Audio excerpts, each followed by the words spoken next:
Aitäh, härra eesistuja. No lugupeetud esineja, see saal on siin näinud seda, kuidas nõukogude perioodil ENSV ülemnõukogu saadikud ka käisid seal puldis ja oli perestroika sügav aeg juba ja oli selge, et nõukogude süsteem sellisel kujul püsima ei jää.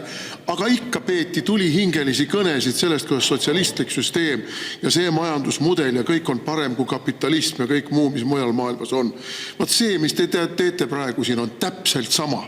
Täpselt sama, mida tegid need nõukogude Eesti ülemnõukogu saadikud, kes kiitsid paremat ja eesrindlikumat nõukogude korda. Lõpetage ometi ära. 10 aastat tagasi oli juba teada, et sagedusreservi on vaja, et stabiilsust on vaja hoida, aga siis jaurati põksitist siin. Põksit, läheme ära, puhas energeetika.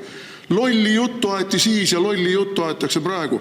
Et äkki lõpetaks rumala jutu ajamise ja see ei muuda tegelikult reaalsust ju. Tunnistage, see rumala jutu ajamine ei muuda reaalsust, ei muuda seda, et meil ei ole sagedus stabiliseerimist, meil ei ole reservi ja meil on tegelikult kokku majandus. See ei muuda reaalsust. Ükskõik, mida te meile seal ilusat juttu ei räägiks. Tunnistage, see ei muuda reaalsust. Ma muud ei soovi. Aitäh. Aitäh, mul on väga hea meel, et te olete aru saanud, et lolli jutu rääkimine ei muuda reaalsust.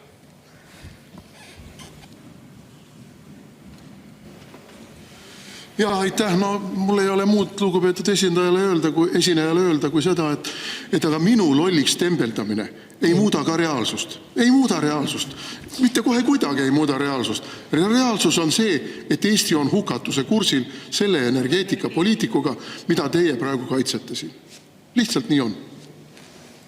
Ma ei tembeldanud teid lolliks, ma ütlesin, et mul on tore, et hea meel, et teil on arusaamine, et selline jutt ei muuda reaalsust.